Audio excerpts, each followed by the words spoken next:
Welcome to our channel Rayalaseema అమ్మ చిట్కాలు. దాంట్లో ఇప్పుడు వైరల్ ఫీవర్లు ఎక్కువగా, జ్వరాలు, ఎక్కడ చూసినా కలుషితమైన ఆహారం తిని ఆరోగ్యాలు చాలామందికి ఇబ్బందికరంగా ఉంటుంది. కాబట్టి వాళ్ళకి ఏవి తినాలన్నా తినబుద్ధి అవ్వచ్చు. దానికనేసి మన దీనిలో ఉప్పుడు బియ్యం అంటారు. వీటితో కొద్దిగా దోరగా కొద్ది బియ్యం ఎత్తుకొని వేయించుకునేసి దాంట్లో మిక్సీ అయినా సరే, మనం మామూలుగా అయితే ఇసురుతారు రాగల రాయితో, అది పల్లెటూరులో జరిగేది.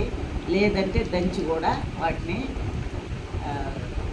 దాన్ని దంచి కూడా పొడి చేసుకొని దాంతో కొంచెం బాగా ఒక గ్లాసు నిండికి వేడి నీళ్ళకి కొద్దిగా ఒక 3 స్పూన్లు 2 స్పూన్లు ఎత్తుకొని ఈ పొడి మన బియ్యం పొడిని వేసుకొని దాన్ని కలుపుతూ తర్వాత కొద్దిగా జీలకర్ర, ఇప్పుడు జీలకర్రని మనము ఒక స్పూన్ అంత వేసుకొని వేడిగా కాగిన గంజిలో వేసుకొని తర్వాత కొద్దిగా సాల్టు, కొద్దిగా చిటికెడంతా ఇంగువ యాడ్ చేసుకుంటే తాగడానికి రుచికరంగా ఆరోగ్యంగా ఉంటుంది.